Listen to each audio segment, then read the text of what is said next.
haki, hak atas kekayaan intelektual gitu ya. Singkatannya haki itu. Hak atas kekayaan intelektual nih cukup common juga gitu ya. Mungkin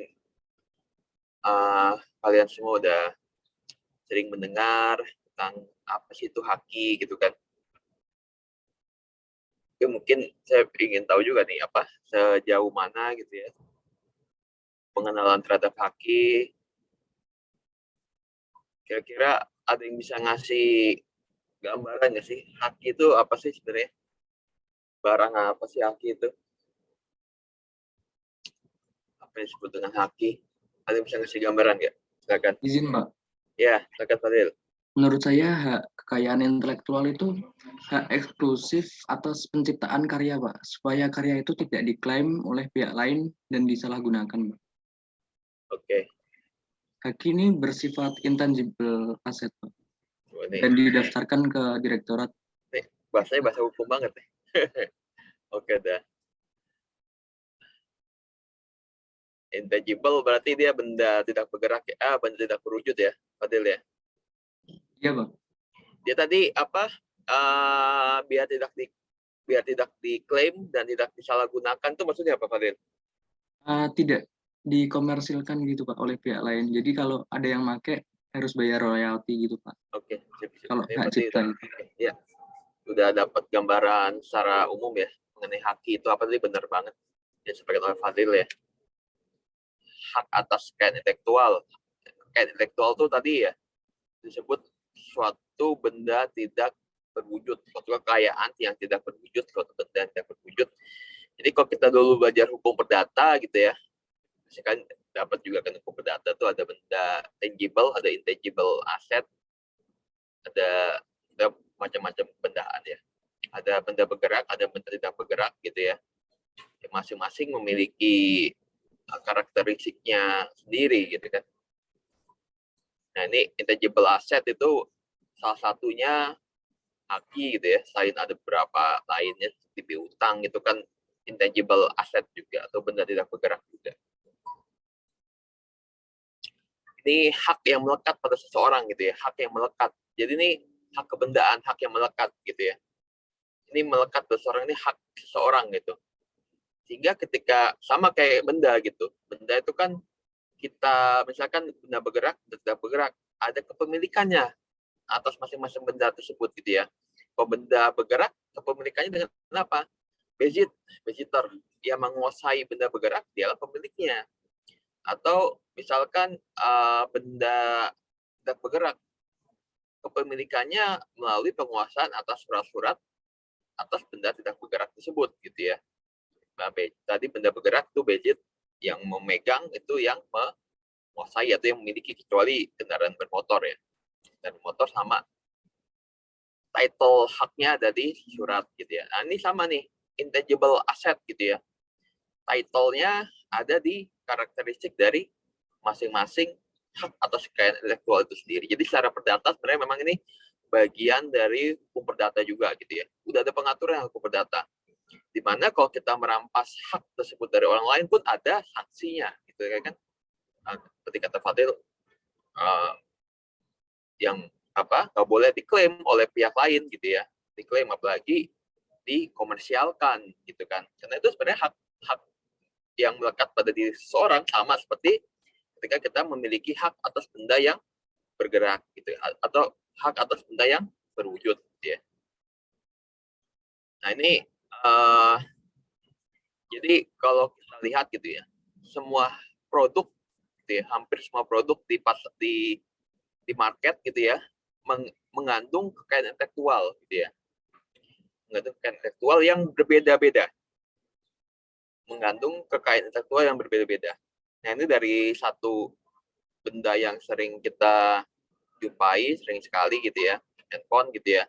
Di dalam satu handphone tuh memiliki banyak sekali konsep haki di dalamnya gitu ya.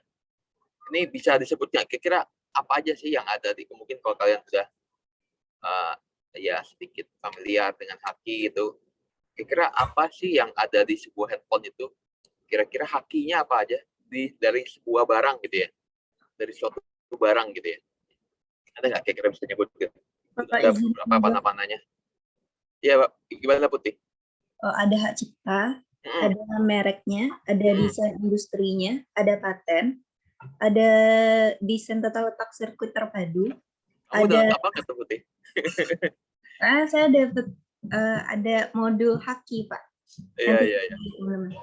Ya, ada itu rahasia dagang, ada indikasi geografis, serta ada KI komunal, Pak. ya. Tapi mungkin kalau di handphone indikasi geografis nggak ada juga sih. Makai komunal ya.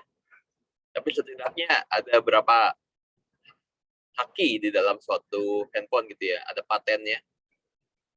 Ada tadi ya sebutin tadi ya. Desain tata letak sirkuit terpadunya. Ada mereknya itu Samsung gitu ya. Ada hak ciptanya, kan di dalamnya mungkin ada konten lagu-lagu, film, segala macam gitu ya. Ada desain industrinya gitu ya. Desain dari suatu handphone kadang-kadang beda-beda tuh. Ada yang bisa flip, ada yang bisa tepuk. Nah ini ada yang di sekeliling ada bezelnya, misalkan gitu yang nggak kotak secara tajam gitu ya. Terus peletakan kameranya segala macam itu jadi di satu barang gitu ya. Suatu barang itu mengandung banyak sekali hak atas kekayaan intelektual gitu ya. Jadi mungkin itu yang menyebabkan handphone salah satunya mahal ya. Jadi bukan saja karena dia berinvestasi di bidang teknologi, tapi ketika dia ingin menggunakan suatu produk gitu ya, melihat mencontoh suatu produk yang ada, dia harus membayar sejumlah uang gitu ya. Sejumlah uang, izin paten, izin desain industri kepada produk yang telah menghakikan gitu ya atas konsep-konsep haki tersebut gitu ya, yang terlebih dahulu gitu ya. Tadi kalau handphone tuh sophisticated, teknologi canggih. Kalau dalam sebotol sambal nih kira-kira hakinya apa aja nih? Sebotol sambal, ini kan handphone tuh canggih lah, hakinya banyak lah, ada patennya, desain tata letak sirkuit terpadunya gitu ya, peletakan IC di dalamnya gitu ya. Nah, kalau dalam sebuah sambal nih kira-kira hakinya apa aja nih?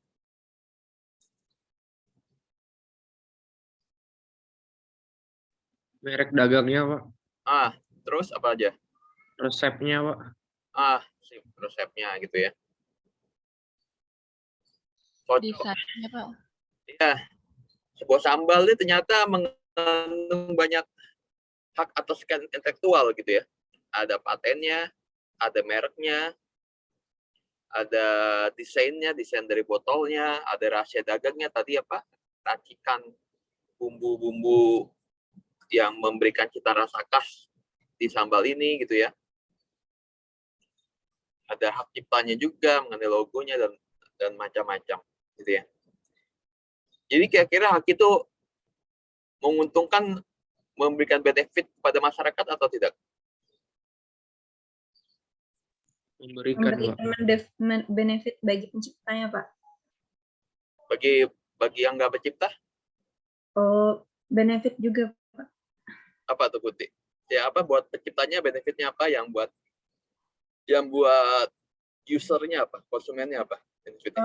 Kalau buat penciptanya itu tentu kayak karyanya diakui gitu Pak, karyanya dilindungi. Kalau misalnya buat kayak pengguna atau masyarakat itu lebih kayak kita tahu produk yang kita pakai ini dari yang mana jenisnya gitu Pak. Saya kayak sambalnya aja itu kan beda-beda ya Pak. Ada ABC, ada sedap juga, ada apa gitu Pak. Pokoknya beda-beda gitu mereknya. Jadi itu terkadang kita ada yang suka pakai yang produk dari si A gitu. Jadi karena adanya merek ini sama hak cipta logonya, jadi gitu kita bisa membedakan produknya dengan baik gitu.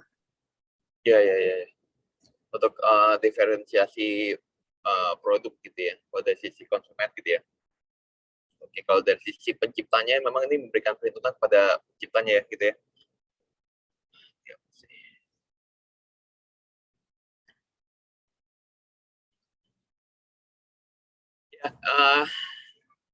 Aki itu ya dari sisi sejarahnya gitu ya. Dari sisi sejarahnya dia salah satu. Jadi kalau kita dulu belajar gitu ya, ketentuan pertama gitu. Ketentuan pertama itu sumber-sumber hukum.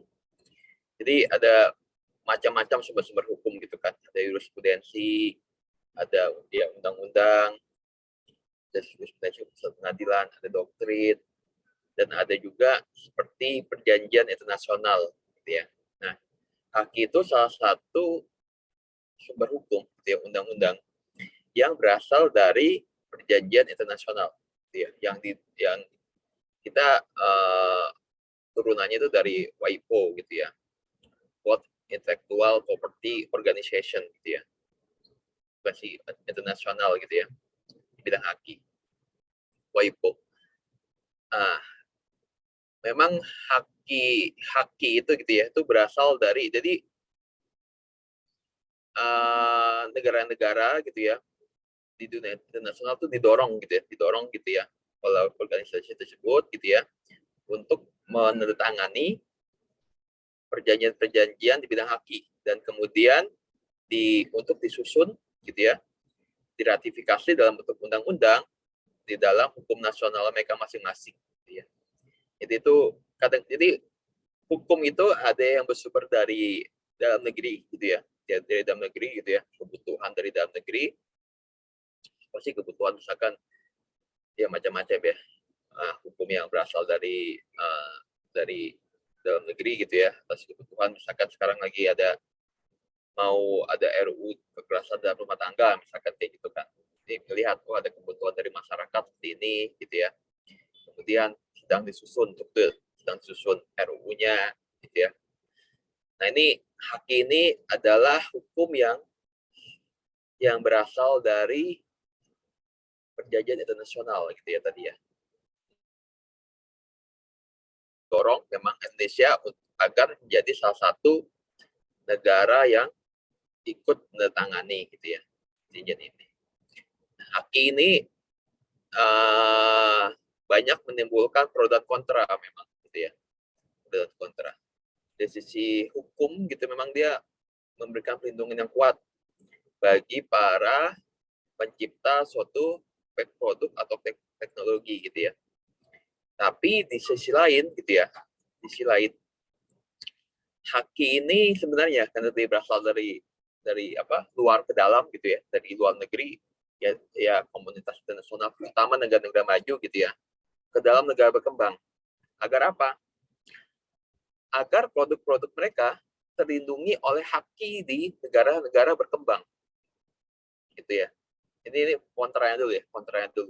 Agar produk-produk mereka terlindungi, karena mereka merasa produk-produk mereka yang mereka pasarkan di negara-negara berkembang gitu ya, itu proteksi hakinya sangat lemah, sehingga banyak diduplikasi oleh pemain-pemain lokal di dalam negeri gitu ya, untuk dipasarkan dengan produk yang jauh lebih murah gitu ya.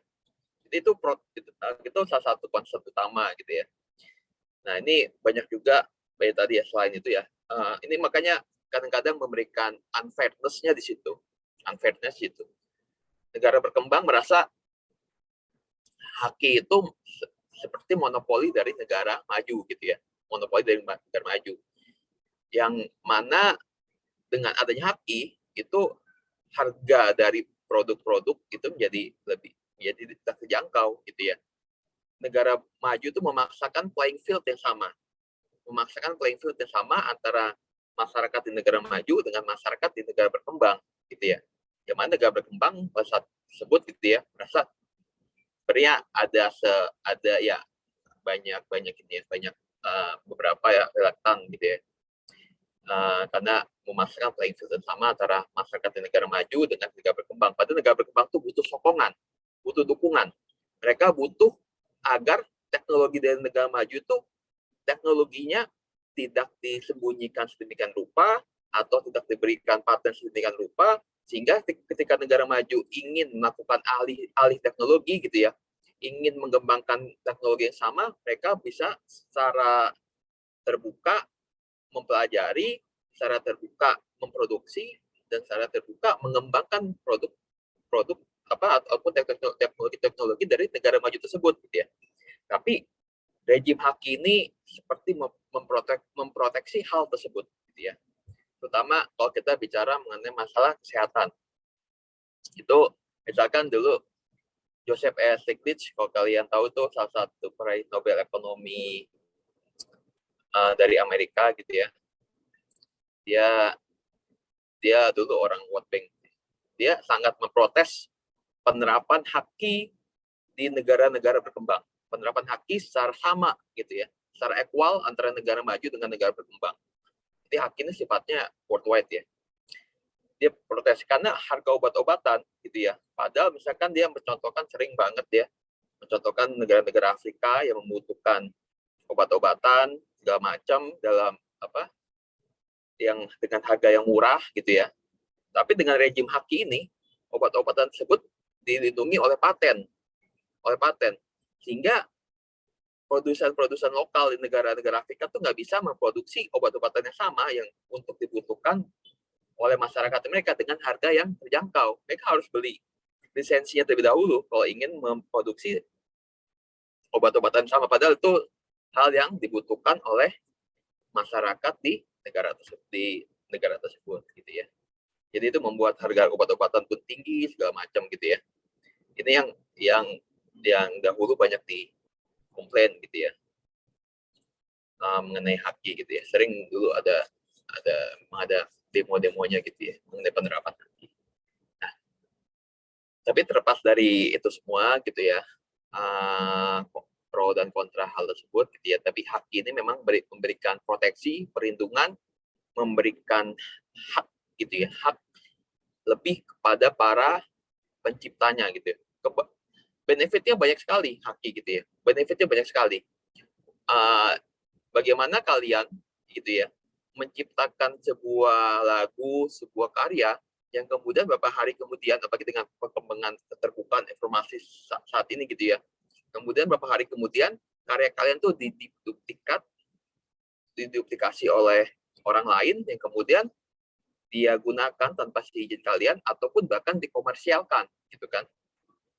Nah itu hak itu mencoba melindungi hal tersebut, gitu ya. Kalian yang sudah bersusah payah meluangkan waktu, tenaga, uang misalkan untuk mengembangkan sebuah produk, kemudian dicontoh sedemikian rupa, kemudian apalagi sampai dikomersialkan oleh pihak lain, itu kan sangat merugikan si pembuat gitu ya, si pencipta gitu ya, yang udah tadi meluangkan waktu, tenaga ataupun uangnya untuk mengembangkan suatu atau menciptakan suatu produk tersebut gitu ya. Jadi memang haki itu benefitnya banyak ya, terlepas dari segala macam tadi pro dan kontra. Tapi di Indonesia sendiri gitu ya, haki itu salah satu rejim hukum yang paling lemah dari sisi penegakan. Ya, kalau kita lihat dari dulu saya pernah ngomong nggak, jadi efektivitas berlakunya hukum di masyarakat itu kalau dari seorang ahli hukum namanya Friedman gitu ya, dia menyampaikan setidaknya ada 3 unsur. Yang pertama adalah hukum positifnya, yang kedua adalah sistem hukumnya, yang ketiga adalah budaya hukum. Hukum positifnya tuh undang-undang yang mengaturnya seperti apa, udah bagus nggak, udah nggak ada, udah ini belum hukum positifnya. Terus yang kedua sistem hukumnya yaitu keterkaitan antara lembaga-lembaga yang bergerak yang di bidang hukum tersebut, antara pemerintah dengan legislatif, dengan yudikatif, dengan hubungan antara mereka tuh udah berjalan baik ya atau belum. Yang ketiga adalah budaya hukumnya. Yang budaya hukum di negara tersebut itu sangat-sangat juga mempengaruhi bagaimana efektivitas berlakunya suatu hukum di negara tersebut gitu ya. Budaya hukum Indonesia itu ya, terkadang mereka senang kalau karyanya dicontoh kadang-kadang gitu, apalagi beberapa tahun yang zaman-zaman dahulu gitu ya, itu sangat senang, berarti wah karya saya dicontoh berarti karya saya dihargai. Semakin karya saya dicontoh oleh orang lain, ini kan kita tegang rasa ya, senang ini orang lain gitu ya. Semakin karya saya contoh, berarti kebaikan buat saya semakin banyak nih, semakin bagus nih, silakan aja nih gitu ya. Jadi sifat kekeluargaannya lebih besar dibanding sifat individualisnya. Mungkin walaupun kalau sekarang mungkin sudah ada sedikit shifting gitu ya. Tapi kalau apalagi zaman beberapa tahun yang lalu itu mungkin lebih ini ya. Jadi senang gitu. Kalau karyanya makin banyak contoh, berarti karya saya semakin dihargai gitu ya. Berarti karya saya bagus nih. Karya saya bagus, banyak contoh orang lain, saya banyak mendapatkan kebaikan atas karena saya banyak dipakai orang lain gitu kan. Nah, itu dari sisi budaya, dan juga mungkin kita ya kurang aware juga gitu ya mengenai haki, karena itu kita lihat nih, walaupun ya kita bisa ngelihat sendiri ya, walaupun rejim haki di Indonesia sudah berkembang sedemikian rupa, undang-undangnya aja banyak sekali ya. Undang-undang haki itu luar biasa banyaknya gitu ya. Dari masing-masing tadi merek, ada undang-undang sendiri, merek dan indikasi geografis, ada undang-undang mengenai rahasia dagang sendiri, undang-undang mengenai hak cipta sendiri gitu ya. Akan tapi kalau kita lihat gitu ya, dengan mudahnya kita misalkan buka nonton film, cari wah film yang gratisan apa nih, nah itu dapat dengan mudah sekali kita menemukan hal tersebut gitu ya. Software bajakan tuh dapat dengan mudah sekali kita temui di Indonesia gitu ya. Kita beli apalagi zaman dulu ya, kalau nggak tahu Godok sekarang masih nggak tuh. Kita beli software bajakan, beli film bajakan apapun pasti ada, dan itu sudah diketahui secara masyarakat tahu secara umum bahwa itu bajakan, bahwa itu ilegal gitu ya. Dan dari sisi penegak hukum juga kadang-kadang acuh tak acuh juga kadang-kadang gitu ya. Jadi seperti membiarkan. Nah itu hanya intermezzo saja ya. Bagaimana haki di rejim haki itu berlaku dan ada di Indonesia. Nah, ini tadi ya, intelektual itu dari definisinya adalah kekayaan atas segala hasil produksi, kecerdasan, daya pikir, teknologi, seperti teknologi, pengetahuan, seni, dan lain sebagainya ya. Dan hal-hal lain yang berguna, gitu ya, untuk manusia.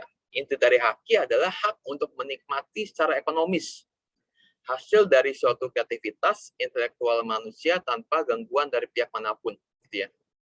Hak untuk menikmati secara ekonomis hasil. Jadi secara ekonomis itu berarti sesuatu yang bisa kita monetisasi, kita uangkan gitu ya.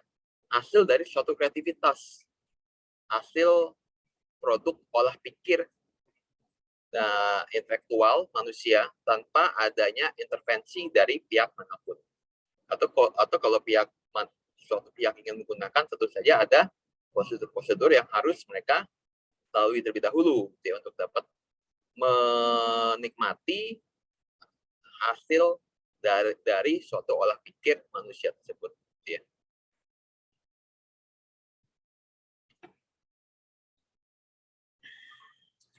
Tadi ya sudah saya sampaikan, jadi konsep dasar haki berdasarkan pada pemikiran bahwa karya intelektual yang telah diciptakan manusia memerlukan pengorbanan waktu, tenaga, dan biaya. Haki merupakan suatu private hak atau hak eksklusif yang diberikan oleh negara kepada individu pelaku haki yang dimaksudkan untuk memberikan penghargaan gitu ya hasil karya-karyanya, dan untuk mendorong orang lain agar termotivasi lebih lanjut untuk mengembangkan karya yang telah ada gitu ya. Jadi karena dia merasa, dia tahu nih bahwa kalau suatu karya diberikan haki, diberikan perlindungan oleh hukum, sehingga karya tersebut dapat menghasilkan manfaat ekonomis bagi yang membuatnya, sehingga pihak lain gitu ya yang ingin mengembangkan, dia menjadi mendorong juga, menjadi tertarik, karena ketika dia mengembangkan lebih lanjut, ketika dia menciptakan produk yang baru dan lain sebagainya gitu ya, menciptakan produk yang lebih unggul, teknologi yang lebih unggul gitu ya, dia bisa mendapatkan manfaat ekonomis yang sama atau lebih daripada teknologi yang dihasilkan sebelumnya. Jadi memang tadi itu ya, mindset ruang lingkup dari haki tadi itu memberikan nilai ekonomis gitu ya. Jadi itu konsep dasar ya, manusia dengan ide dan kekayaan intelektualnya, ada berapa karya penciptaan, ya di mana karya-karya tersebut dilindungi oleh suatu hak, oleh suatu hukum, rejim hukum yang dinamakan dengan haki. Jadi kalau kalian mau baca lebih detail lagi tuh ya ada di beberapa bahan yang saya share itu ya. Itu lebih detail lagi ya mengenai haki ya. Ini tadi perlindungan hukum ya. Oke. Jadi kalau haki itu sendiri tadi ya Putih udah nyebutin tuh macam-macam haki ya. Itu udah tepat semua ya. Jadi kalau kita breakdown gitu ya, kita breakdown tuh haki secara umum dibagi dua tuh. Ada yang sifatnya hak komunal memang. Ada yang sifatnya hak komunal, ada yang sifatnya hak personal. Komunal itu apa aja? Misalkan indikasi asal, pengetahuan tradisional, ini ada undang-undangnya sendiri juga gitu ya. Lalu ada yang hak personal. Sebenarnya yang lebih dominan tuh yang hak personalnya gitu ya, haki itu ya, maupun ada hak komunal juga yang lebih dominan. Nah, hak personal ini yang dibagi menjadi dua juga. Ada yang dari sisi hak cipta, ya ketika kita menciptakan suatu karya di bidang seni, di bidang sastra gitu ya. Lalu ada yang sifatnya hak kekayaan industri. Industri itu berarti dia biasanya dia secara umum dia bisa diproduksi secara massal, secara umum. Memang kebutuhannya atau arahnya untuk diproduksi secara massal untuk dipergunakan oleh orang secara banyak gitu ya. Nah, ada paten, ada merek, ada desain atau letak siku terpadu, ada rahasia dagang, ada perlindungan varietas tanaman, ada desain industri. Gitu ya.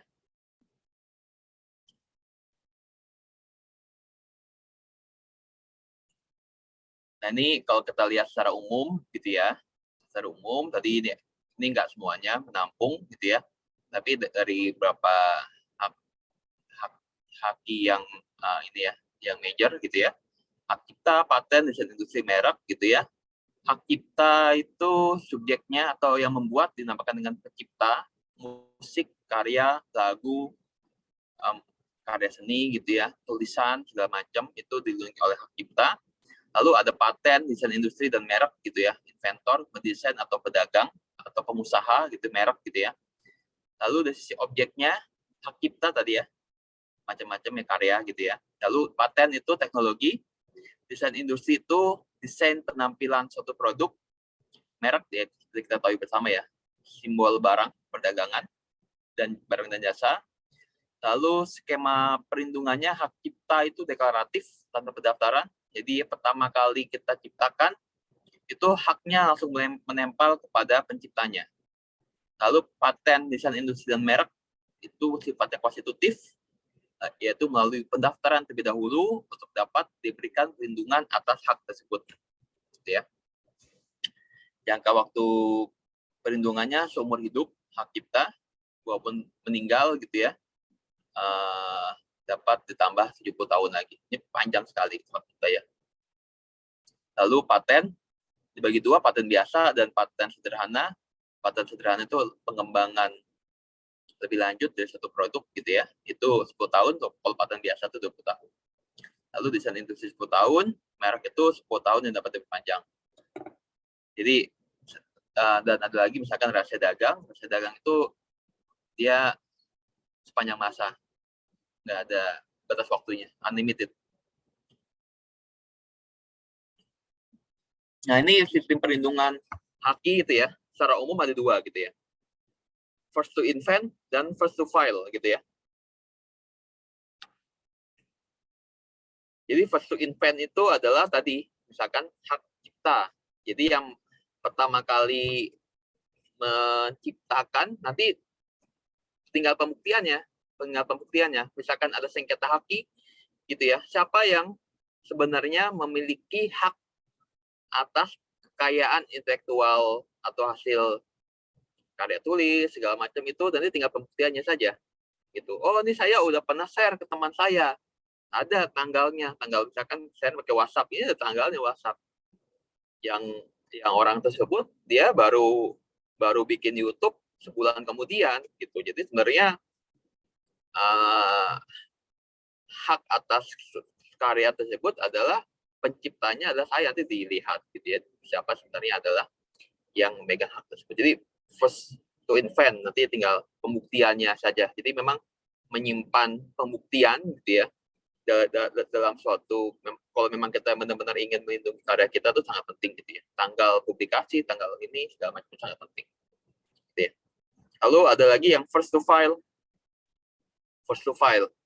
Pihak pertama yang mengajukan permohonan haki atas suatu penemuan gitu ya. Jadi ini sangat menarik sekali ya. Kalau kalian baca mengenai paten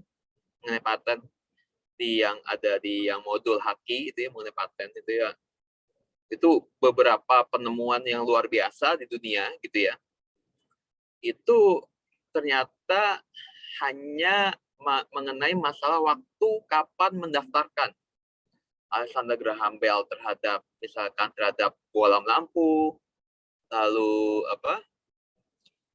misalkan Wright bersaudara terhadap pesawat terbang, itu semuanya hanya masalah waktu. Ada penemu lain yang menciptakan karya yang lebih bagus, lebih baik dari mereka. Tapi mereka tidak melakukan pendaftaran tersebut. Ya, ataupun terlambat mendaftarkan.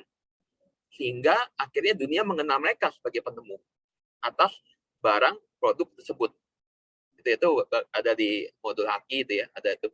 Misalkan baca, misalkan terus jeans yang kita kenal, Levi Strauss jeans gitu ya. Bagaimana jeans itu sebenarnya mengenai masalah seorang yang jahit, dia menemukan teknik mengelim gitu ya, menancapkan paku di berbagai sisi celana gitu ya, yang kita kenal dengan jeans gitu ya. Karena dia nggak mampu mendaftarkan, akhirnya dia meminta seseorang untuk mendaftarkan. Dia meminta kepada seseorang yang namanya Levi Strauss jeans, yang akhirnya kita kenal sampai sekarang. Celana tersebut adalah celana jeans. Padahal penemunya adalah bukan dia, hanya dia yang melakukan pendaftaran gitu, pendaftaran haki ini gitu. Ada diminta seseorang. Itu ada di modul haki tuh, saya baru baca, menarik juga. Ternyata berapa penemuan yang berapa invensi yang cukup terkenal gitu ya, itu hanya masalah siapa yang mendaftarkan, yang kemudian dunia mengakui bahwa dia yang memegang hak tersebut, dia yang penemu gitu ya. Padahal kalau tidak secara benar-benar gitu ya, ternyata ada pihak-pihak lain yang mereka menemukan produk yang lebih baik, ataupun hanya ya mengenai masalah waktu pendaftaran yang terlambat gitu ya.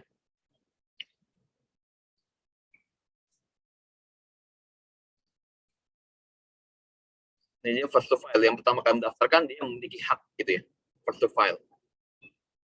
Jadi penting sekali masalah timing waktu, constraint waktu itu sangat penting.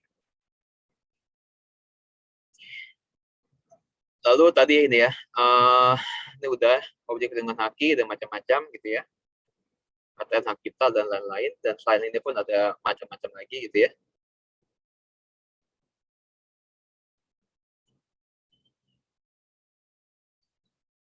Jadi sistem perlindungan haki merupakan private right gitu ya, secara umum private right gitu ya, dan memang dominannya ada di private right gitu ya. Bila kita menghendaki agar hak tersebut dilindungi oleh hukum, maka kita berkewajiban untuk mengajukan permohonan tersebut kepada Direktorat Jenderal Haki gitu ya, yang ada di Kementerian Hukum dan HAM. Ini kalian kalau ke Rasuna Said, nah situ kalau mau daftarin haki, ada kanwilnya juga sih. Di kantor pusatnya di Kementerian Hukum dan HAM di Rasuna Said. Ketika kalian memang, wah saya melakukan penemuan sesuatu gitu ya. Nah kadang kita pun nggak aware nih. Kita membuat suatu invensi apapun gitu ya, tapi kita nggak aware. Sebenarnya kita bisa loh melindungi dari kita bisa mengkomersialkan, bisa melindungi dengan kita melakukan pendaftaran ke Dijen Haki. Misalkan kita, apalagi banyak pengusaha-pengusaha muda saat ini gitu ya, menciptakan jualan online gitu aja. Mereka ada bikin suatu produk sendiri gitu ya, bukan cuma dropship dan sebagainya. Mereka menciptakan suatu produk sendiri gitu ya, entah apapun. Tapi brand tersebut lupa mereka daftarkan gitu ya. Ketika brand tersebut sudah sudah besar, brand tersebut sudah besar, ternyata kok kita lihat loh, kok ada brand dengan nama serupa gitu ya, brand ada nama serupa dengan misalnya kita bikin baju gitu ya, bikin baju kita jual segala macam, ataupun jilbab atau apa kita kasih brand, ternyata semakin lama semakin besar tuh gitu ya. Tapi sebenarnya kita tahu loh, kok ada brand lain yang menggunakan gitu ya, brand lain yang menggunakan, ada brand yang menggunakan nama brand saya gitu ya. Padahal produknya jelas berbeda walaupun bisa sama baju, tapi dari motifnya segala macam beda, tapi kok namanya sama dengan nama produk saya, padahal saya udah duluan gitu lama. Kita ketahui, wah dia baru-baru aja, bisa kita lihat dari tanggal dia mulai memasarkan segala macam, wah ini baru-baru saja. Saya sebenarnya udah berapa tahun, 2 tahun, 3 tahun terakhir ini. Lalu kita coba daftarin nih ke Haki. Tadi kalau dia nyata ketika kita mendaftarkan merek kita, baju tidur Koko, nah mereknya itu. Ketika kita daftarkan, ternyata dia udah mendaftarkan terlebih dahulu, walaupun kita yang menciptakan, kita mempopulerkan terlebih dahulu, kita tetap kalah gitu ya. Yang tadi ya first to file, kita tetap kalah tuh, karena kita kalah dari sisi waktu. Walaupun produk kita sudah terlebih dahulu kita pasarkan gitu ya. Dan tersebut sudah terlebih dahulu kita ciptakan. Nah, karena itu memang suatu ketika kita berkeinginan untuk agar hak kita tersebut dapat dilindungi oleh hukum, maka kita pun harus mengetahui tadi ya, wajib mengajukan, dan kita mengetahui konsep-konsep haki gitu, biar kita nggak ini juga, wah salah tuh dia, orang saya yang duluan nyiptain, kan nggak masalah dia yang duluan daftar, yang penting saya yang pertama kali ciptain. Nah itu hanya berlaku untuk hak cipta, tapi tidak berlaku untuk hak-hak di bidang haki lainnya. Jadi kita harus memahami konsep hukum mengenai haki juga gitu ya, biar kita aware, biar kita tahu gitu ya. Ini ya kerangka hukum haki gitu ya. Dari perjanjian haki ada namanya perjanjian TRIPS juga. Ini nama perjanjiannya gitu ya. TRIPS Related Aspect of Intellectual Property Rights tadi ya. Tahun 94. Indonesia sebagai anggota WTO harus melaksanakan perjanjian TRIPS tersebut gitu ya.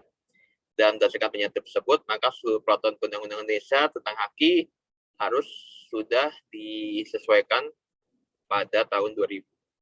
Ya, cukup lama sih.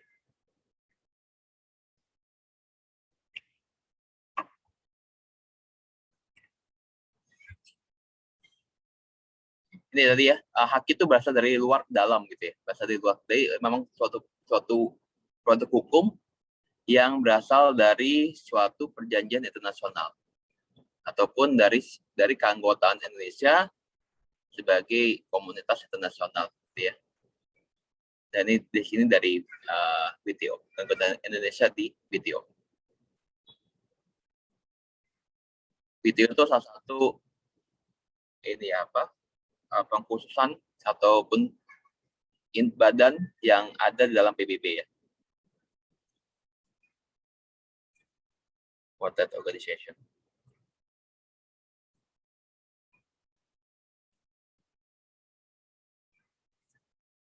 Ini kita ini dari Washington Post, udah agak lama sih. If there is one lesson in the past half century of economic development, it is that natural resources do not power economies, human resources do. Jadi bagaimana kekayaan intelektual itu memegang peranan yang lebih dibandingkan hanya bertumpu pada kekayaan alam, gitu ya. Bagaimana kekayaan intelektual itu memegang peranan yang lebih dalam suatu kemajuan suatu bangsa daripada hanya mengandalkan suatu kekayaan alam belaka, gitu ya. Walaupun ini hanya salah satu ya. Ya kalau kita lihat kayak misalkan Swiss gitu ya. Swiss itu ya mereka nggak punya perkebunan coklat, tapi kita lihat coklat-coklatnya Cadbury segala macam itu banyak dari Swiss segala macam gitu ya. Padahal nggak punya perkebunan coklat tuh mereka di sana. Negara kecil, landlocked, nggak punya laut gitu ya, tapi bagaimana pertanian di Swiss pun cukup masif gitu ya. Dan banyak contoh lainnya ya. Nah, ini negara maju nih sebenarnya udah agak lama tahunnya sih. Belum saya update lagi. Negara maju cenderung memiliki, jadi semakin maju suatu negara gitu ya, dari data yang ada, cenderung memiliki kekayaan aset intelektual. Jadi total patent application by filing office. Jadi pendaftaran paten gitu ya. Jadi dari sisi pendaftaran paten, semakin negara memiliki tingkat GDP yang lebih besar, memiliki kecenderungan untuk masyarakatnya, pengusahanya di negara tersebut gitu ya, untuk mendaftarkan hak ciptanya gitu ya, melakukan penemuan dan melakukan pendaftaran atas hak cipta yang mereka temui gitu ya.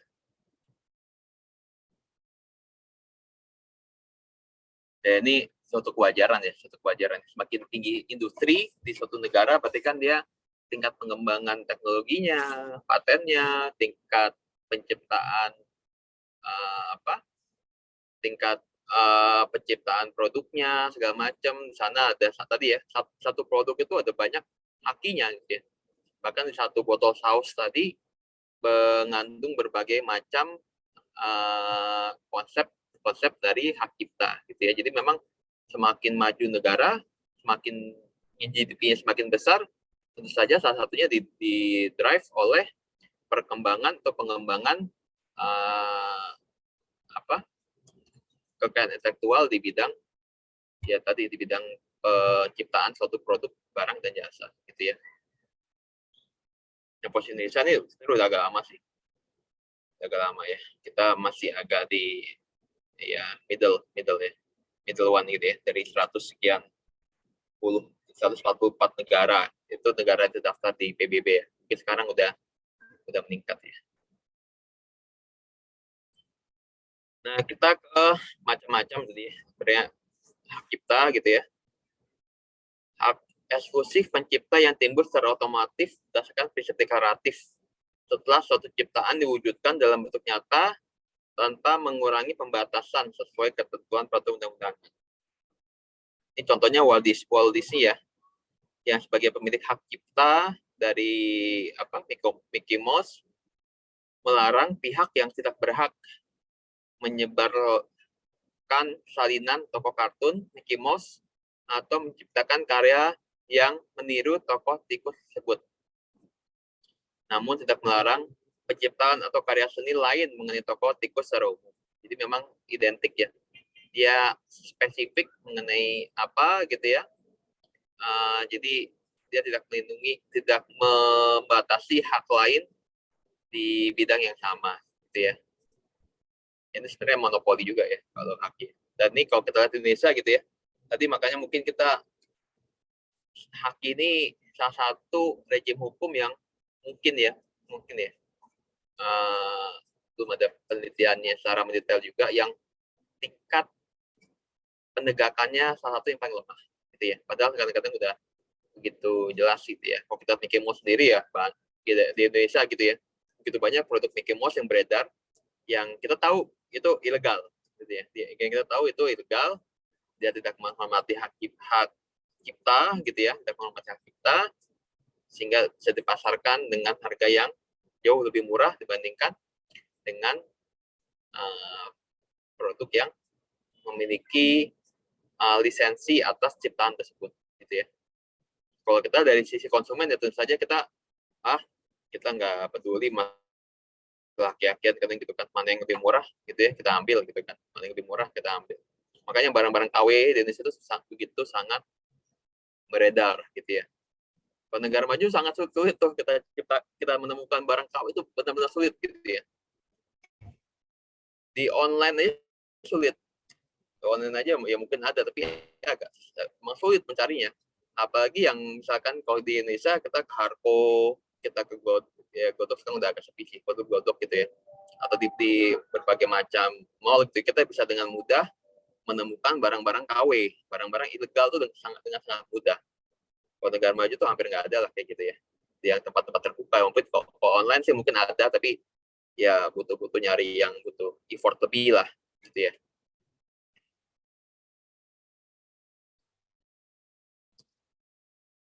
Nah, ini paten itu dari sisi teknologi, saya agak cepat aja ya, nanti bisa kalian sendiri.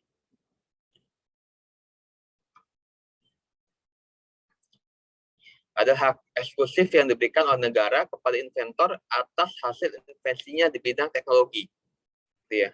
Jadi kalau tadi hak cipta di bidang penciptaan seni, karya, tulisan dan sebagainya, kalau paten itu di bidang teknologi.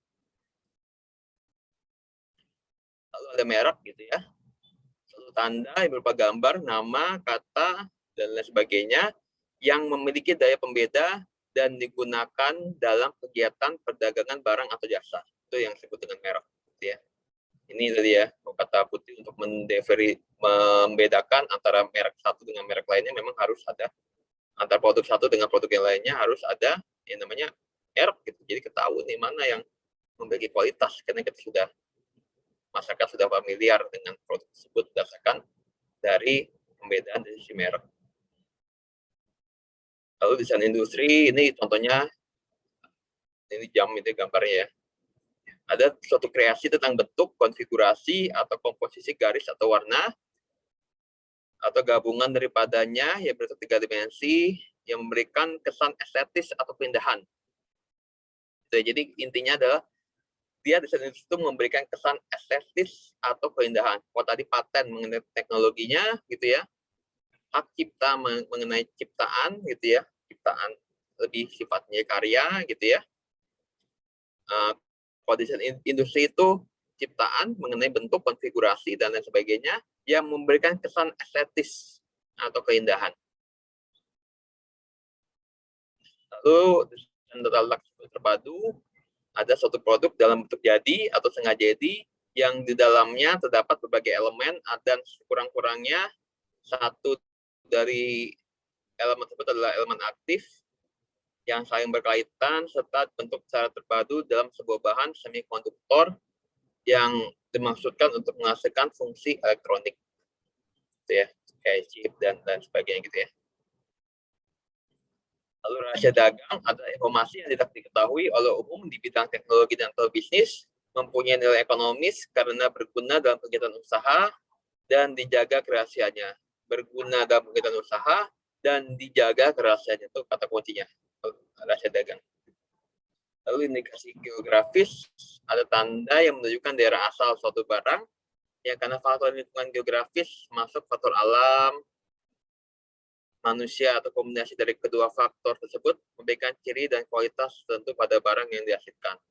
Misalnya kopi Gayo, kopi Mandailing dan lain sebagainya. Tapi yang nggak diklaim. Merek. Nah, kita jadi yang kita bahas gitu ya, karena hak itu banyak banget ya, kita membatasi dua yang kita bahas lebih spesifik gitu ya, kita membatasi dua hal sih, merek dan paten gitu ya, yang berkaitan dengan industri, yang berkaitan dengan perdagangan barang dan jasa, yang berkaitan dengan kegiatan aktivitas suatu korporasi. Jadi korporasi itu dia nggak, ya kalau hak cipta itu lebih melekat pada suatu individu atau komunitas gitu ya, tapi nggak terlalu berkaitan dengan apa yang dinamakan dengan corporation gitu ya, corporation. Jadi corporation tuh lebih kepada tadi yang sifatnya seperti merek, seperti karena itu menciptakan produk barang dan jasa ya, merek, paten gitu ya, rahasia dagang gitu ya, itu yang lebih berkaitan dengan corporation, bukan indikasi geografis. Itu kan komunitas masyarakat di suatu daerah gitu ya. Jadi yang kena banyak juga, jadi mungkin nanti saya membatasi hanya merek, paten, dan nanti kita bahas sedikit mengenai rahasia dagang gitu ya.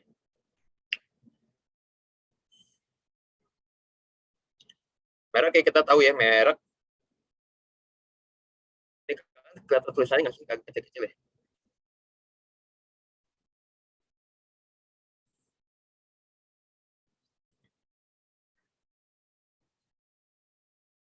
Jadi perlindungannya tuh apa sih gitu kan? Apa sih karakteristik merek tuh seperti apa sih, dan ruang lingkup merek seperti apa?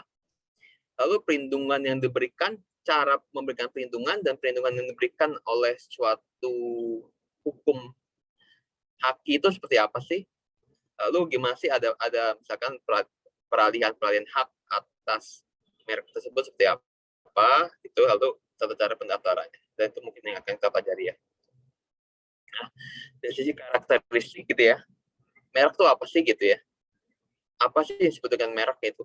Apa sih yang diatur dalam undang-undang merek ruang lingkupnya? Tadi ya udah disampaikan, tanda yang ditampilkan secara grafis berupa gambar, logo, nama, kata, huruf, angka. Logo pun termasuk dari merek ya. Logo pun termasuk merek gitu ya. Nah, ini macam-macam gitu ya kita lihat. Kita sudah sangat familiar lah mengenai merek. Kita jumpai dari kecil gitu ya. Kita sudah tahu berbagai macam merek. Sangat familiar sekali. Lalu merek ini dari sisi haki dibagi dua, merek dagang dan merek jasa gitu ya. Ya merek dagang dengan jasa, kalau dagang produk, kalau jasa jasa yang diperdagangkan gitu ya. Jasa yang diperdagangkan misalkan ya ada layanan massage 24 jam Kino Massage, nah, misalkan seperti itu. Nah itu merek juga yang diberikan bukan produk, dia nggak menciptakan satu produk tapi jasa gitu ya.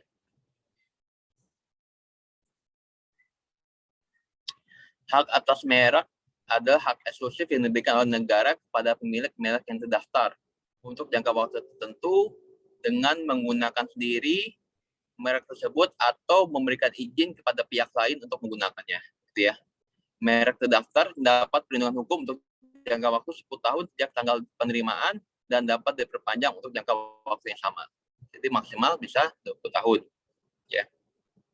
Ataupun ya sejak tanggal penerimaan ya, sejak tanggal penerimaan pendaftaran.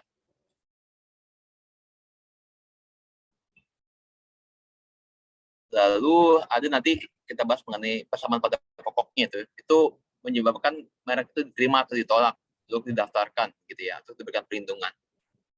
Karena ada kemiripan yang dominan antara merek satu dengan yang merek lainnya. Jadi kita bahas itu. Ya, jadi perlindungan yang diberikan gitu ya, pemilik merek terdaftar dan atau penerima lisensi merek terdaftar dapat mengajukan gugatan terhadap pihak lain yang secara tanpa hak menggunakan merek yang mempunyai persamaan pada pokoknya atau keseluruhannya. Jadi nggak harus sama secara identik untuk kita bisa katakan bahwa produk tersebut telah mengambil hak atau telah mengambil merek yang kita pergunakan. Itu nggak harus sama secara identik. Tapi persamaan pada pokoknya pun sudah bisa kita sebut bahwa dia telah dengan tanpa hak mencontoh, menjiplak dan ataupun menggunakan merek yang kita gunakan, gitu ya.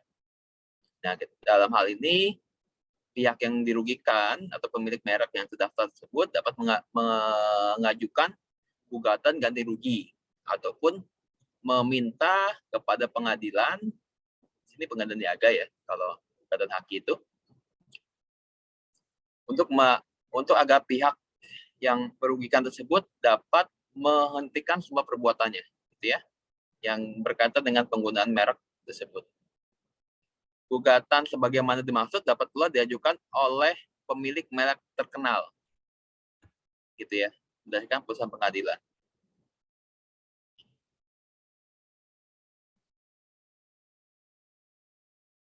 Nah ini apa sanksinya sih? Sanksinya bisa penjara pidana, bisa pidana penjara paling lama 5 tahun atau denda paling banyak 2 miliar. Gitu ya.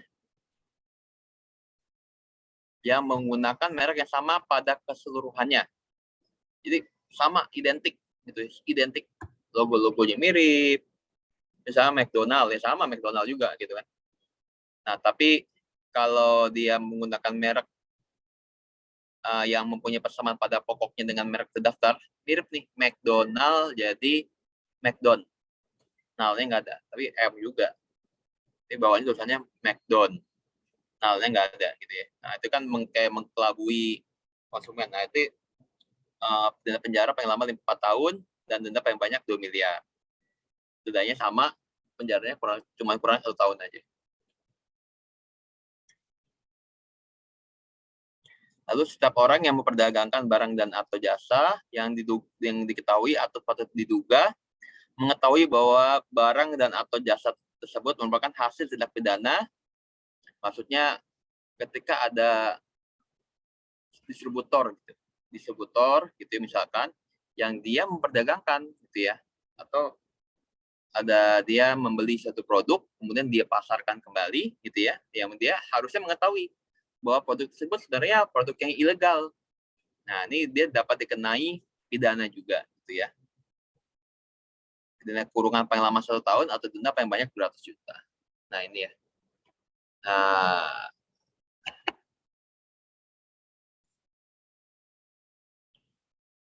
walaupun memang tadi ya saya katakan ya, penegakannya kadang-kadang agak susah juga ya penegakannya. Terutama merek-merek yang terkenal, Kalau merek-merek yang masih lokal-lokal gitu ya, mungkin masih inilah malah lebih bisa diberikan perhitungan, atau malah pelanggaran hakinya malah lebih kecil ya, memang ya. Merek-merek brand tertentu gitu ya, itu malah penting. Tapi kalau merek yang terkenal itu memang udah sangat sulit sekali gitu ya, karena semakin terkenal suatu produk, suatu merek itu menciptakan kesempatan semakin banyak diduplikasi oleh pihak lain gitu ya, karena memang pedagang-pedagang yang curang gitu, yang hanya ingin mengutamakan keuntungan gitu kan, semakin banyak duplikasi. Ini saya kasihan juga nih sebenarnya kalau misalkan ya, dulu ada teman saya tuh, dia menulis buku lah gitu ya. Jadi dia baru nulis buku, baru dipasarin di Gramedia, tapi beberapa hari kemudian hitungan cepet gitu ya, cuman hitungan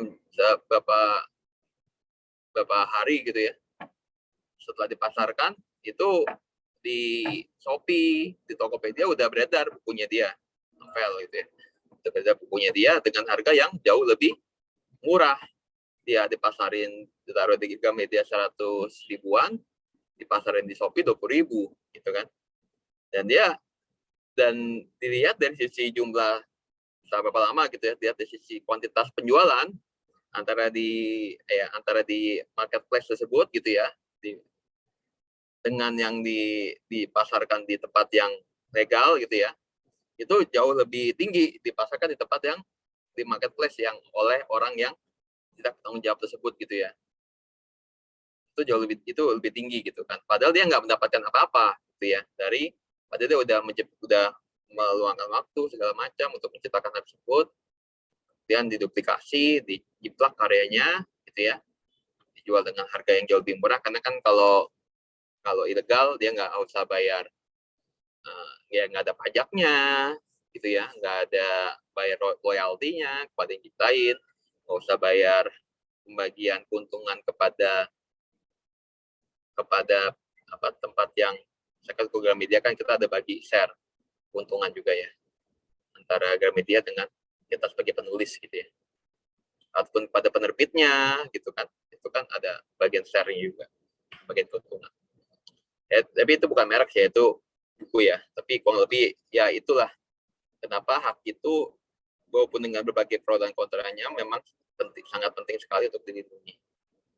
Dan semakin terkenal suatu karya, dia memiliki potensi, atau semakin terkenal suatu merek, memiliki potensi untuk semakin disalahgunakan. Walaupun sebenarnya reseller, distributor pun dari sisi pasal 102 ini telah ada ancamannya juga, ada ancaman pidana gitu ya. Tapi kita lihat masih cukup semarak gitu ya, pelanggaran hak di Indonesia gitu ya. Ini tata cara pendaftaran merek gitu ya, bisa kalian baca gitu ya. Tata merek ke Ditjen Haki, Kemenkumham. Lalu selain pendaftaran merek secara nasional, jadi Haki itu secara umum dia tuh berlaku secara internasional, secara teritorial gitu, tapi bisa diterapkan secara internasional gitu ya. Protokol Madrid merupakan sistem pendaftaran merek secara internasional dari negara asal pemohon yang ditujukan ke negara tujuan yang menjadi anggota Protokol Madrid. Kenapa merek juga harus bisa didaftarkan secara internasional? Karena ya kita lihat lalu lintas dagangan barang dan jasa saat ini itu ya bukan lagi sifatnya adalah nasional, tapi sudah bersifat internasional, ekspor impor gitu ya. Semakin ke sini lalu lintas dagangan barang dan jasa itu semakin transborder gitu ya, telah melebihi batas-batas wilayah nasional suatu negara. Karena itu, ketika suatu produk kita ingin dilindungi secara di negara lain juga, kita harus juga selain secara nasional mendaftarkan yang berlaku di wilayah Indonesia, tapi harus mendaftarkan juga melalui pendaftaran secara internasional. Ya. Jadi kita mana nih yang ingin kita lindungi? Produk kita pasarin ke negara Jepang. Nah, kita daftarin juga tuh. Melalui ada sistemnya pendaftaran secara internasional, kita mendaftarkan juga untuk dapat diberikan perlindungan ke negara Jepang. Ataupun ke beberapa negara secara sekaligus gitu ya. Wah, kayaknya Jepang mungkin juga dari Jepang ada dia menjual ke negara lain juga gitu ya, produk kita tersebut.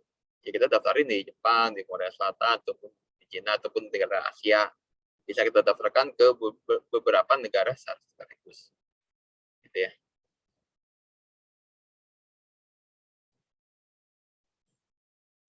Tujuan dari pendaftaran, jadi ada alurnya sendiri gitu ya, memudahkan pemohon. Jadi kita bisa ke Dirjen Haki nanti pakai protokol Madrid juga sih, menggunakan skema pendaftaran internasional gitu ya. Ini memudahkan pemohon atau pemilik merek terdaftar dari negara asal untuk memberikan perlindungan di negara tujuan dengan menggunakan satu permohonan, meningkatkan promosi dan memperkenalkan produk berupa barang atau jasa negara asal di pasar internasional, meningkatkan ekspor dengan merek sendiri. Gitu ya.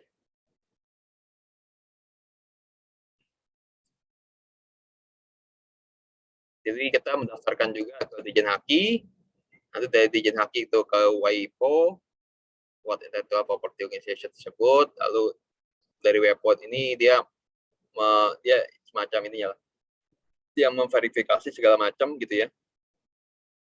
Udah ada merek yang sama belum sih secara internasional atas brand ini gitu ya.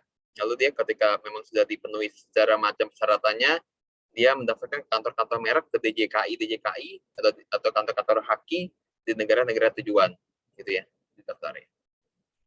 Nah, ini makanya semakin kuat itu brand gitu ya. Terutama kan brand-brand paling kuat itu dari negara-negara maju ya, sebenarnya. Yang paling kuat itu negara maju. Karena itulah mereka ingin sekali agar Haki itu juga berlaku di negara-negara berkembang gitu ya. Karena mereka untuk mendapatkan keyakinan ketika produk mereka nanti pasarkan di negara-negara berkembang gitu ya, produk mereka pun akan mendapatkan perlindungan Haki ya, walaupun efektivitas perlindungan Haki di negara-negara berkembang relatif berbeda satu negara dengan negara lainnya ya. Misalkan Indonesia dengan Malaysia gitu ya, masih berbeda. Di Malaysia mungkin lebih kuat gitu ya perlindungan Hakinya di sana dibandingkan di Indonesia. Tapi itu salah satu tujuannya gitu ya, salah satu tujuannya negara-negara maju gitu ya, melalui WTO, melalui suatu perjanjian internasional ingin agar negara-negara berkembang juga dapat mengadopsi Haki ke dalam sistem hukum nasional mereka. Nah, ini merek yang didaftarkan dapat ditolak atau tidak dapat didaftar jika bertentangan dengan ideologi negara, sama berkaitan dengan atau hanya menyebut barang yang dimohonkan pendaftarannya, memuat unsur yang dapat menyesatkan masyarakat, memuat keterangan yang tidak sesuai dengan kualitas barangnya, tidak memiliki daya pembeda, ataupun merupakan nama umum dan atau lambang milik umum. Ya, misalkan bertentangan dengan ideologi negara, kita punya merek baju, nah kita kasih nama Marxisme atau fasisme, atau ketika kita mendaftarkan ke Dirjen Haki pasti ditolak tuh. Kecuali kalau kita Garuda Indonesiaku, nah itu bisa jadi diterima tuh. Bisa jadi, belum tentu juga gitu ya. Lalu bertentangan dengan moralitas agama kesusilaan, seksi banget gitu, seksi aja atau seksi aja gitu ya, itu bisa ditolak juga. Lalu jadi pernah juga apa namanya Nitro H gitu ya, ini ditolak gitu ya, karena dia nggak mencerminkan suatu pembeda gitu ya. Pupuk dia mereknya Nitro. Terus ada produk minuman kesehatan tapi merek yang ingin daftarkan herbal. Misalkan kita punya produk baju, merek baju kita baju, nah, punya makanan, merek yang kita ingin daftarkan makanan gitu ya, mereknya merek yang kita miliki atas produk kita makanan gitu ya. Minuman bubble gitu ya, nah itu tolak gitu kayak gitu ya. Sama itu masuk dalam kategori sama berkaitan dengan atau hanya menyebut barang dan atau jasa yang dimohonkan pendaftarannya. Jadi nggak ada pembeda gitu ya, dia hanya menyebutkan unsur utama dari bahan produknya. Lalu memuat unsur yang dapat menyesatkan masyarakat juga.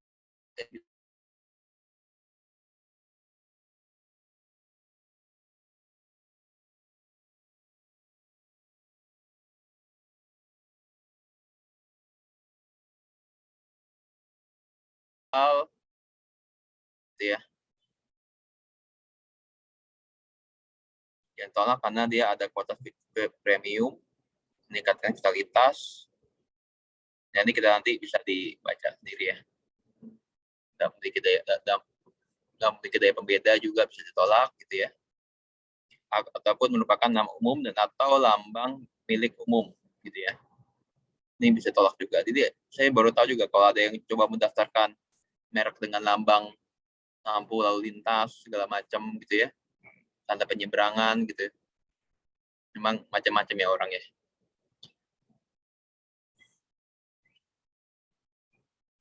Jadi ini juga apa?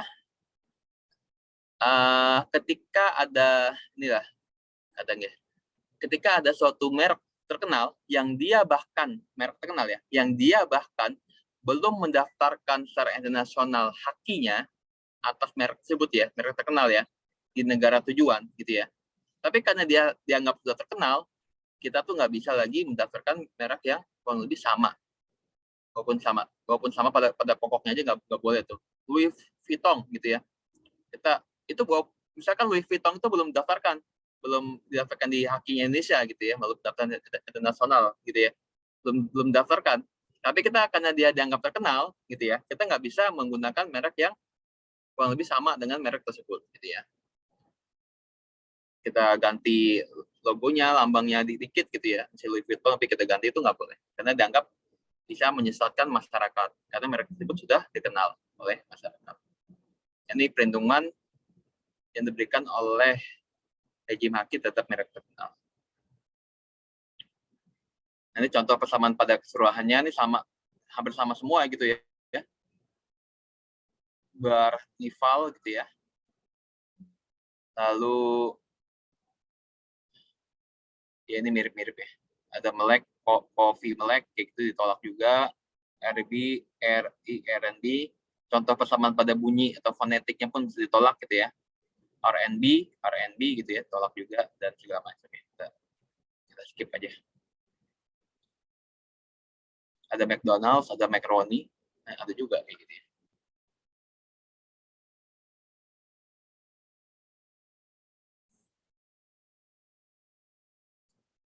Ya, ini merek terkenal, penolakan permohonan yang mempunyai persamaan pada pokoknya atau keseluruhan dengan merek terkenal milik pihak lain untuk barang dan jasa yang sejenis dilakukan dengan memperhatikan pengetahuan umum masyarakat mengenai merek tersebut di bidang usaha yang bersangkutan.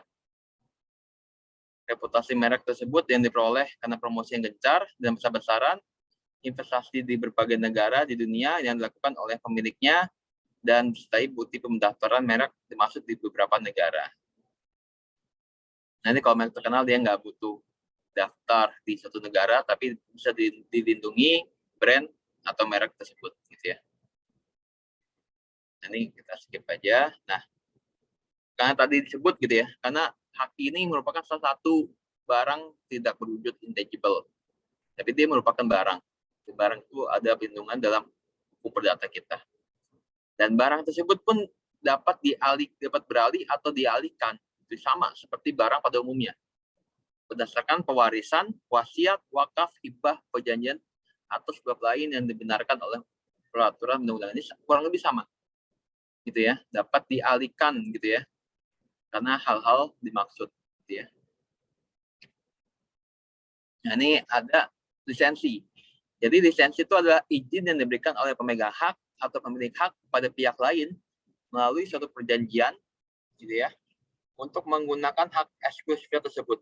Gitu. Jadi ini adalah lisensi adalah hak yang diberikan oleh pemegang hak utama, pemegang hak original kepada pihak lain untuk dapat mempergunakan, gitu ya, dapat menggunakan, menduplikasi atau memasarkan atas produk tersebut yang telah dilindungi oleh kekayaan intelektual. Gitu ya. Nah, lisensi ini pun dapat dialihkan kepada pihak lain lagi, gitu ya. Dalam hal memang telah diperjanjikan sebelumnya, dapat dialihkan.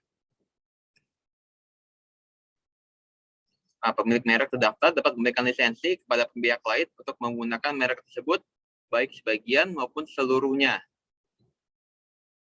Bisa juga, oh kamu boleh memasarkan produk saya hanya di wilayah-wilayah tertentu saja.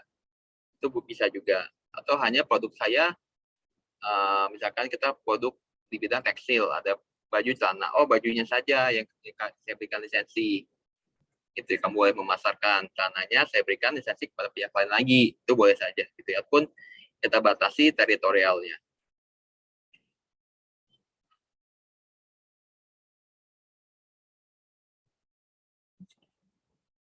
Jadi merek ya, sekarang paten ada pertanyaan nggak merek? Ya agak singkat aja nih paten. Kalau ada pertanyaan silakan ya, langsung aja. Jadi kalau tadi kalau paten itu 20 tahun dan tidak dapat diperpanjang, gitu ya. Paten sederhana 10 tahun, paten secara umum ada 20 tahun dan tidak dapat diperpanjang. Merek tadi bisa 10 tahun dan dapat diperpanjang. Kalau paten maksimal 20 tahun dan tidak dapat diperpanjang.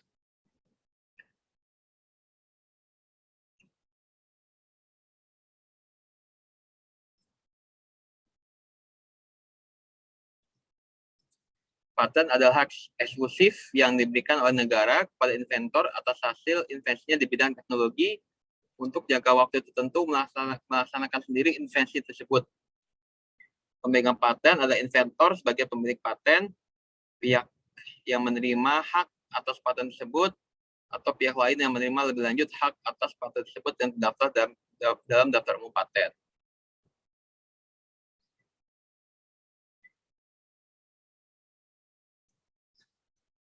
Ini langsung aja ya. Jadi sistem perlindungan paten itu diberikan gitu ya atas 3 hal. Seperti apa sih paten itu dapat diberikan perlindungan atas 3 hal ini? Yaitu adanya kebaruan, adanya invensi, dan dapat diterapkan dalam industri. 3 hal tersebut ya. Adanya kebaruan, dia harus bersifat inventif dan dapat diterapkan dalam industri. Salah satu dari ketiga hal tersebut tidak dapat dicapai, maka perlindungan atas suatu inovasi di bidang teknologi tidak dapat diberikan perlindungannya oleh AKI. Gitu ya. Nanti kita bahas masing-masingnya. Ini alur pendaftaran paten kurang lebih sama dengan merek walaupun dia membutuhkan penelitian yang jauh lebih mendalam. Jadi ya, ada 3 unsur dalam paten: kebaruan, inventif, sama keterapan dalam industri.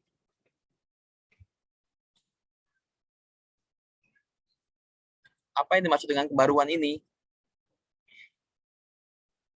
Suatu invensi dianggap baru jika pada tanggal penerimaan invensi tersebut tidak sama dengan teknologi yang diungkapkan sebelumnya.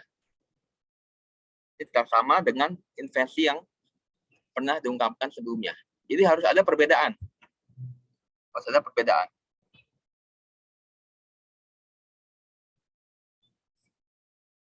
Jadi dianggap baru. dan tidak pernah dipublikasikan kepada masyarakat secara umum. Tidak pernah dipublikasikan secara publik. Jadi ketika kita melakukan penemuan di bidang suatu teknologi, kita tidak boleh melakukan publikasi atas penemuan tersebut sebelum kita lakukan pendaftarannya kepada kantor haki setempat, gitu ya. Kita nggak boleh. Ada sih jaga waktunya, kalau dalam waktu 6 bulan setelah pengumuman tersebut kita mendaftarkan tuh bisa dilakukan. Tapi secara umum dia nggak bisa dilakukan, gitu ya. Secara umum dia nggak bisa dilakukan. Jadi hati-hati juga kalau kita pernah mengumumkan satu penemuan dan belum kita daftarkan, itu bisa ditolak. Lalu yang kedua, dia harus mengandung langkah inventif. Jika invensi tersebut bagi seorang yang mempunyai keahlian tertentu di bidang teknik, merupakan hal yang nggak bisa diduga sebelumnya. Hal yang baru belum tentu dia menghasilkan invensi. Ya, sesuatu yang baru belum tentu dia menghasilkan invensi. Misalkan kita, ada nih helm yang ada antenanya, gitu. Baru, belum pernah ada di helm yang lain yang sebelumnya diciptakan, yang sebelumnya diproduksi, belum pernah ada. Tapi apakah helm dengan antena tersebut mengandung langkah inventif, mengandung suatu inovasi? Ini belum tentu, gitu ya. Ini harus dibuktikan terlebih dahulu. Suatu invensi pasti hal yang baru, tapi suatu hal yang baru belum tentu suatu yang mengandung langkah inventif. Gitu ya. Lalu bisa diterapkan dalam industri. Itu maksudnya dapat diproduksi secara banyak, secara massal.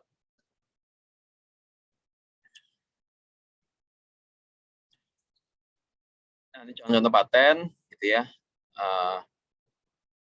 Jadi kalau kita sajadah yang ada kompasnya itu ternyata dipatenkan juga, gitu ya. Nanti dilihat apakah ini mengandung kebaruan, apakah ini mengandung invensi dan dapat diterapkan dalam industri, gitu ya. Sajadah yang biasa, kemudian diberikan kompas, diberikan peta, gitu ya. Baru belum pernah dilihat prior art-nya seperti apa sajadah. Sekarang ada kompasnya, berarti hal yang baru, gitu ya. Dan dilihat apakah ini merupakan suatu invensi, berarti ada kebergunaan, gitu ya. Ada pengetahuan, ada inovasi di bidang teknologi tertentu. Apakah ini suatu inovasi dan teknologi, gitu ya. Dilihat. Menciptakan suatu nilai tambah baru atau suatu produk, gitu, inventif juga. Lalu apakah ini bisa diproduksi secara massal? Memenuhi syarat ini, berarti atas teknologi ini dapat diberikan paten, atas produk ini bisa diberikan patennya. Ini konsep invensi, produk dari bangku menjadi bangku bisa diputar, gitu ya. Macam menyelesaikan masalah, gitu ya. Salah satu ciri khas dari inventif adalah dia dapat memecahkan suatu masalah tertentu. Lalu bangku yang dilipat segala macam, gitu ya. Nah, yang bukan invensi adalah kreasi estetika ataupun skema dan discovery, gitu ya.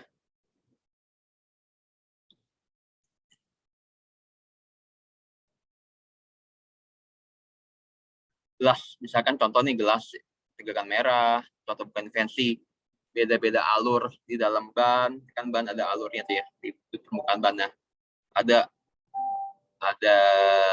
perbedaan alur yang nggak memberikan manfaat sebenarnya, perbedaan alur hanya memberikan dari sisi estetika saja. Nah, ini nggak bisa diklaim bahwa dia ada suatu invensi sehingga tidak dapat diberikan patennya. Lalu skema juga bukan suatu invensi, gitu ya. Skema pembuatan tahu, gitu ya.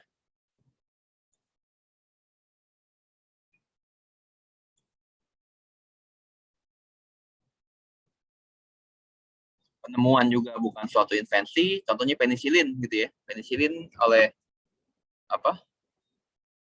Alexander Fleming, gitu ya. Dia sebenarnya hanya menemukan, oh ini loh penisilin tuh bisa ditemukan, gitu ya.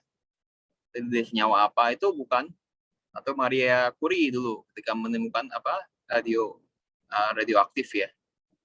Itu bukan suatu paten juga, karena dia hanya menemukan sesuatu yang sebenarnya dia sudah ada di alam, kemudian ditemukan. Barangnya sudah ada di alam, kemudian ditemukan.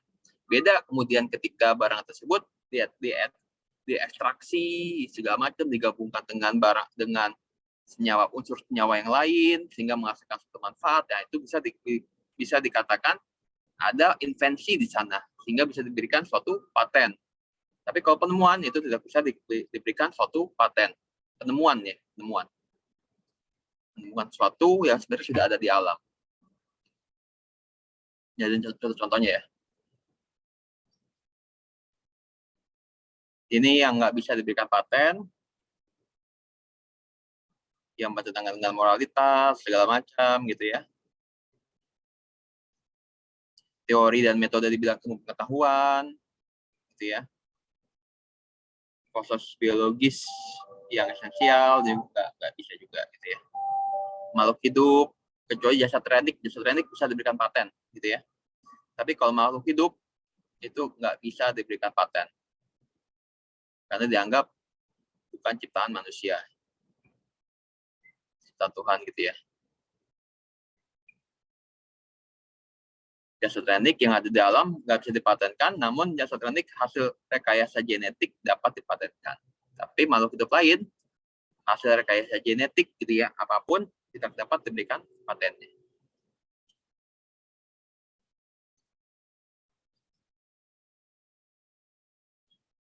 Lisensi wajib gitu ya.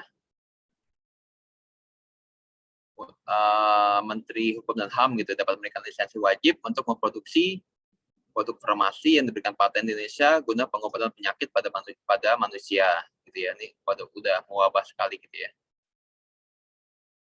Impor pengadaan produk farmasi dan lain sebagainya. Lalu pelaksanaan paten oleh pemerintah gitu ya, bila dia berkaitan dengan pertahanan keamanan negara, lalu kebutuhan sangat mendesak untuk kepentingan masyarakat gitu ya, dan lain sebagainya.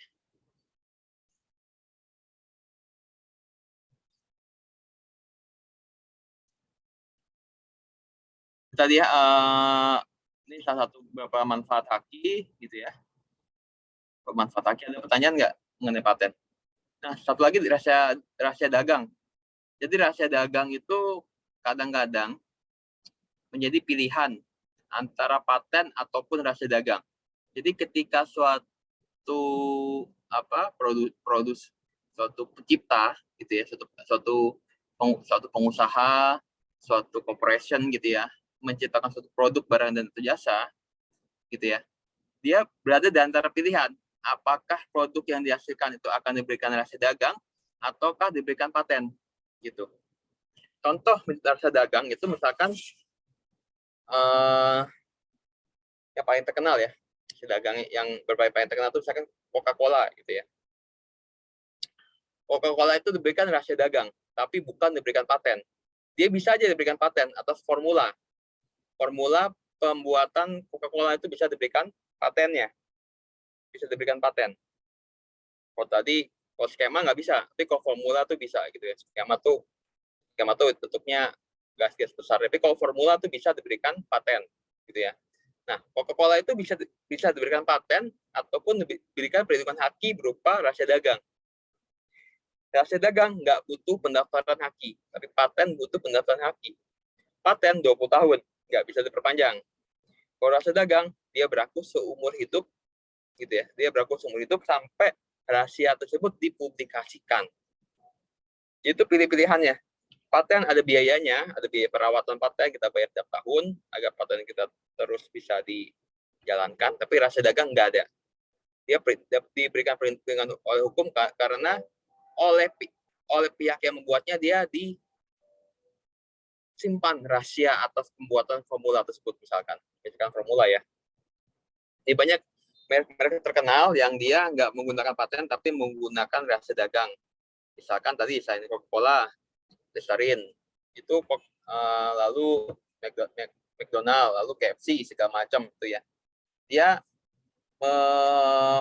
melindungi kekayaan intelektualnya melalui rejim haki yang lain, bukan paten tapi melalui rejim haki rahasia dagang. Dan rahasia dagang itu harus di pembuktiannya, jadi itu pilihan. Kalau kita menggunakan paten gitu ya, jangka waktunya terbatas dari 20 tahun. Tapi rahasia dagang itu unlimited jangka waktunya. Unlimited, nggak ada batas jangka waktunya, gitu ya. Paten ketika ada produk lain yang sama, gitu ya. Produk lain yang kita menciptakan misalkan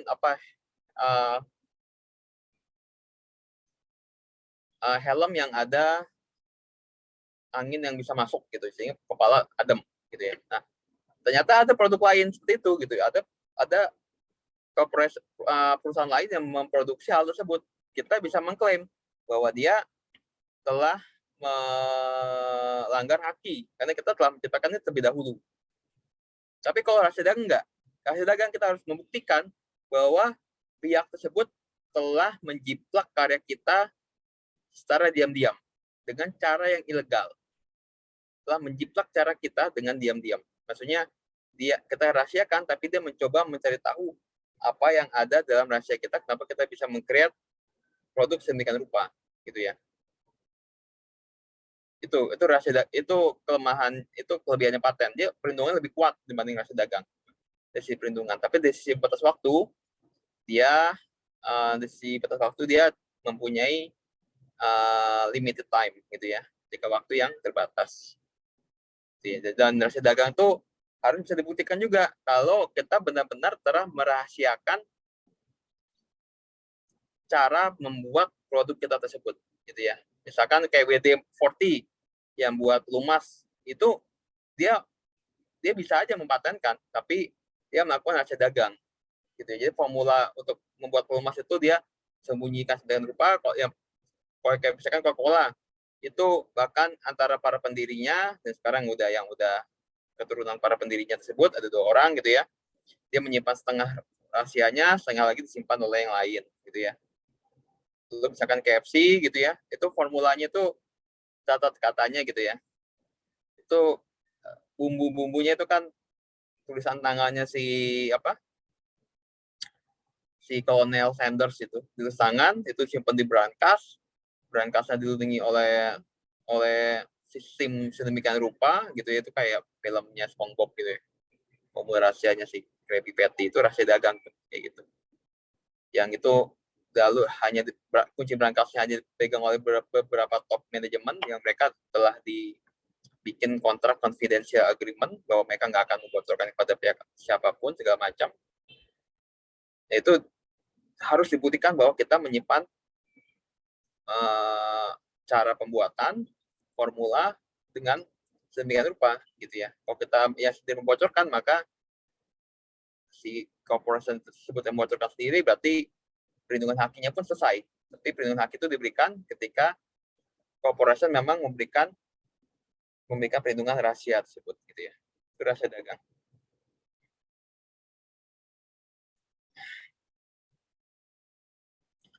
Lalu hakim pun dapat dinilai asetnya sebagai jaminan gitu ya. Ada bisa diberikan jaminan gitu ya. Walaupun sampai saat ini masih sangat sulit untuk melakukan penilaian. Kan kalau jaminan tuh ada penilaiannya ya, ada value-nya. Nanti value-nya itu memberikan penilaian atas value suatu kekayaan intelektual ini yang sulit ya. Gitu ya. Ini benefit-benefit haki ya.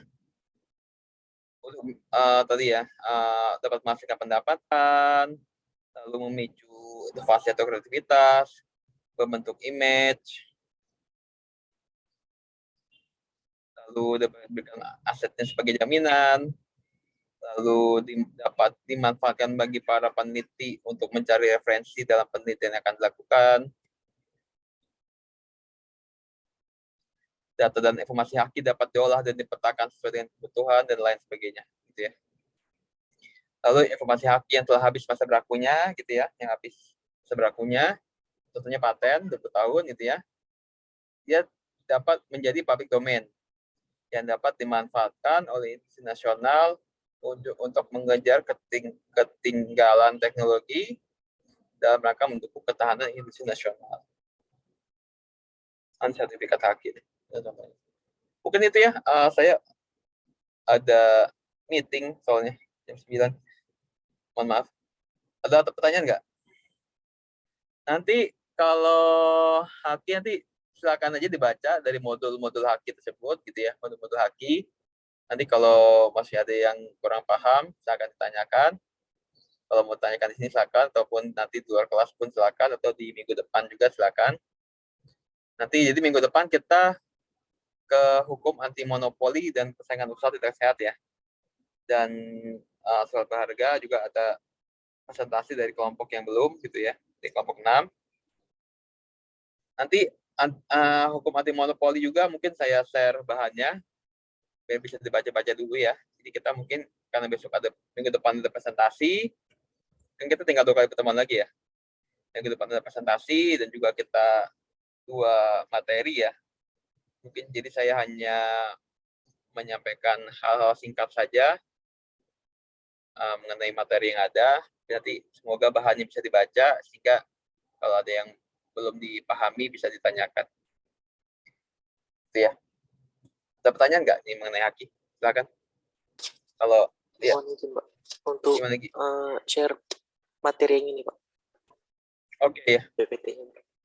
Ya.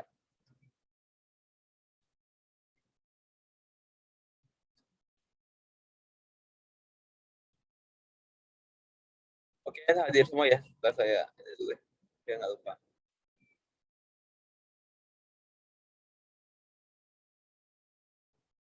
Oke, kalau mungkin demikian.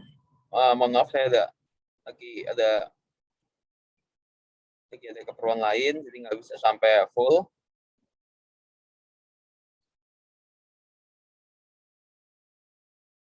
Nanti kalau ada pertanyaan tadi ya, silakan ditanyakan di luar kelas pun dipersilakan. Oke, mungkin demikian. Terima kasih atas atensi dan perhatiannya. Nanti saya share PPT-nya. Tadi sebenarnya cuma 2 tuh, cuma Pate dan merek aja.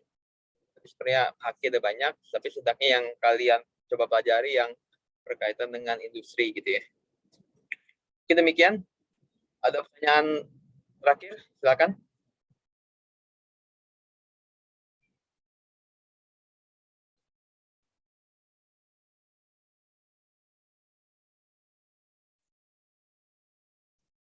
Kalau nggak ada, kita akhiri ya. Kita akhiri. Terima kasih atas atensi dan perhatiannya.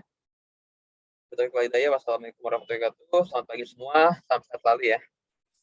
Waalaikumsalam. Terima kasih. Waalaikumsalam warahmatullahi wabarakatuh.